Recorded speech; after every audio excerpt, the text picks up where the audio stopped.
selamat pagi belajar. Pagi cikgu, apa kabar? Sehat. Okey. Jadi pada pagi ini cikgu akan mengajar kita permainan tukar petang.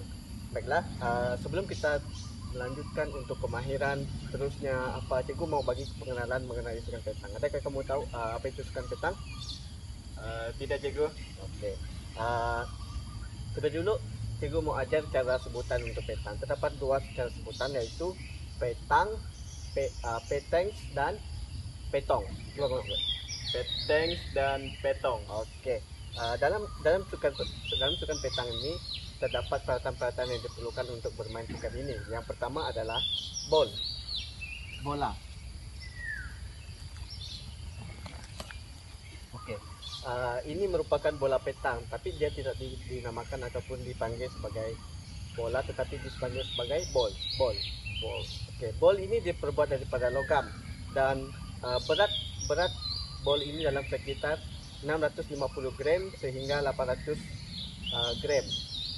Dan peralatan kedua pula dalam permainan petang ini adalah jack. Ini adalah jack. Jack ini diperbuat daripada kayu. Dan untuk peralatan-peralatan seterusnya, maafkan cikgu tidak ada di tempat ini, yaitu yang ketiga adalah pita pengukur, yang keempat bag. Bag ini adalah untuk menyimpan peralatan-peralatan petang, dan yang kelima kita juga boleh ada toala untuk membersihkan bola sekiranya bola dalam keadaan kotor. Baiklah, cikgu juga mau beritahu bahawa lokasi apa yang paling baik untuk bermain petang. Kamu tahu? Adakah tempat berpasir ataupun adakah tempat yang berumput? Saya tahu. Tidak. Okey. Untuk bermain sukan petang ini, kamu boleh bermain di mana-mana saja tempat, asalkan pertama permukaannya permukaan rata. Kamu boleh bermain di tempat seperti begini, tempat yang berumput, namun pastikan rumput itu tidak terlampau panjang. Kamu juga boleh bermain di kawasan yang berpasir, tapi bukan yang pasir yang tebal sehingga bola tersebut tak boleh bergolek atau tak boleh bergerak. Dan tempat yang tak boleh untuk bermain petang ini adalah seperti konkrit, aptah, jalan raya ataupun di Jubin, itu tidak digalakkan. Dan lokasi ataupun tempat yang paling baik untuk bermain petang adalah kawasan yang berbatu kecil, berbatu halus. Itu adalah lokasi yang terbaik untuk main petang.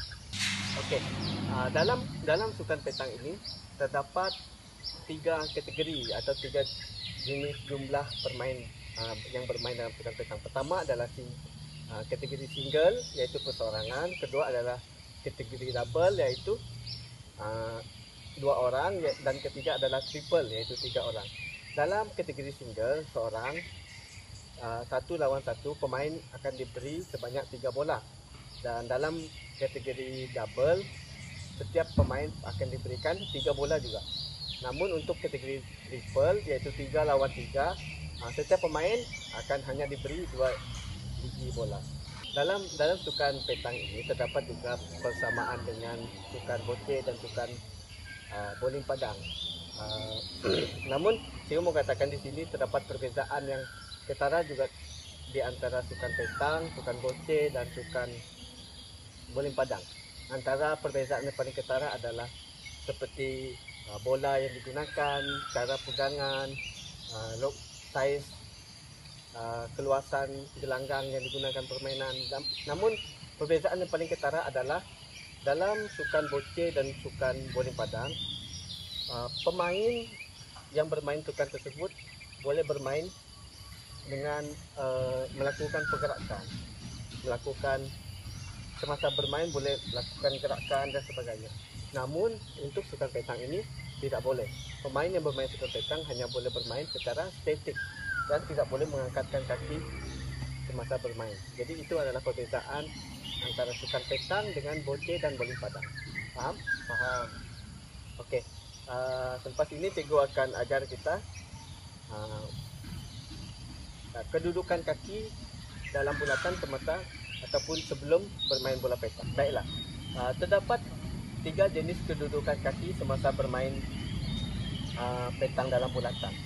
Baiklah, cikgu akan tunjukkan di sini. Pertama, kedudukan kaki adalah rapat. Coba kamu buat tengah. Kedudukan kaki adalah rapat. Dan kedudukan kaki kedua pula adalah kaki dominan kamu berada di hadapan sedikit. Dan kedudukan kaki yang ketiga pula adalah kaki dibukakan mungkin seluas bahu. Ini adalah kedudukan di dalam bulatan semasa ataupun sebelum bermain petang. Baiklah, cikgu pula selepas ini cikgu pula akan menerangkan terdapat 3 jenis posisi badan semasa bermain petang. Pertama, posisi standing. Jadi kamu pegang bola kan? Jadi posisi standing. Kamu bermain namun dalam keadaan badan yang standing. Kedua adalah forward bending. Forward bending ni kamu masih berada dalam keadaan sama tadi, namun badan turun, badan ke hadapan dan kaki sedikit, lutut sedikit dibengkokkan. Ya. Ya. Dan untuk posisi badan yang ketiga adalah squat. Begini, begini, ataupun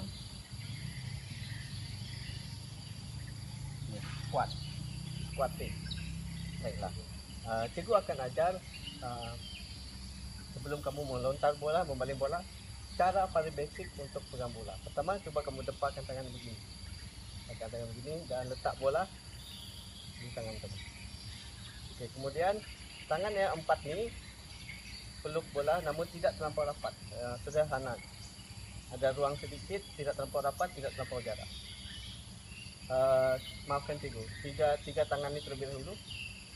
Begini. Dah, coba begini. Senang terjatuh kan? Ya. Jadi untuk mengelakkan dia jatuh, tangan 2 ini yaitu jari kelingking dan ibu jari akan support untuk tidak jatuh. Jadi dia akan begini. Coba gerakkan, dia letakkan. Jadi semasa melontar bola,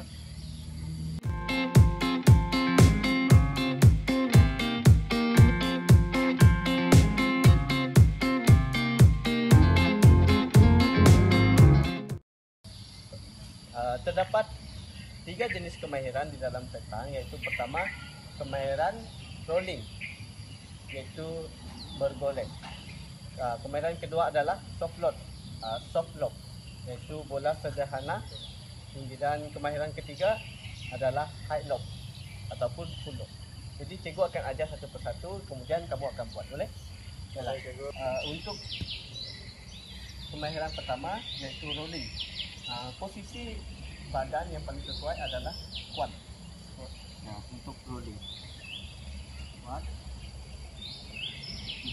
pointing.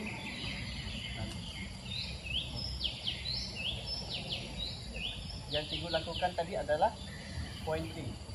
Terdapat dua juga perbezaan. Pertama, pointing dan shooting.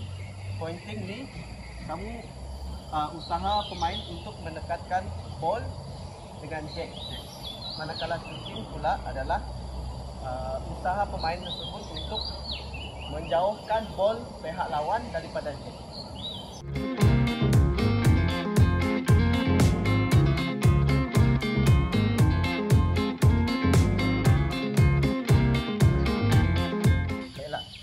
Kemahiran seterusnya pula adalah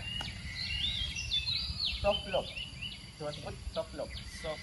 Soft lob ini tidak terlampau tinggi dan tidak terlampau rendah. Dia adalah sederhana saja. Baiklah. Mungkin posisi badan yang cikgu pilih untuk soft lob ini adalah forward bending. Forward bending ya. Badan ke hadapan, kaki dibengkokkan. Tunjukkan cara kemahiran. Pertama pointing, kamu sasar dulu. Kemudian tidak terlampau tinggi, tidak terlampau rendah.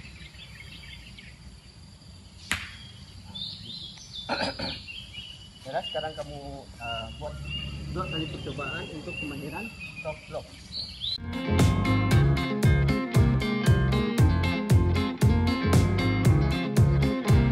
Untuk kemahiran yang terakhir sudah, boleh tolong ambil satu bola. adalah high lob.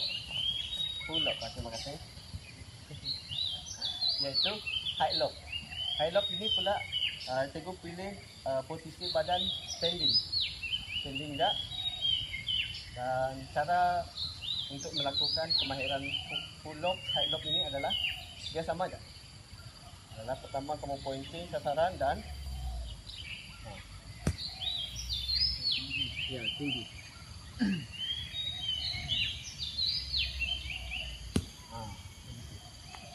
Tepat dengan sasaran.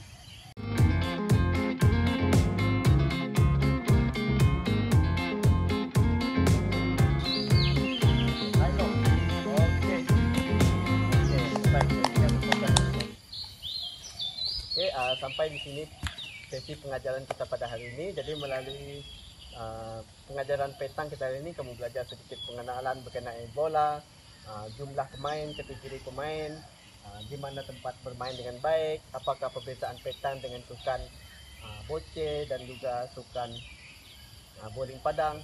Kemudian juga cikgu ajar kedudukan kaki, kemudian cara untuk posisi badan ketika melakukan balingan, dan cikgu juga telah ajar kamu cara untuk pegang bola dengan betul, dan juga 3 kemahiran yang telah kita ajar pada akhir kelas kedua, yaitu pertama rolling bergolek, kedua soft lob, yaitu half lob sama aja soft lob, dan ketiga adalah high lob. Oke, terima kasih untuk kelas hari ini, dan sampai ini saja kelas kita. Oke, terima kasih cikgu.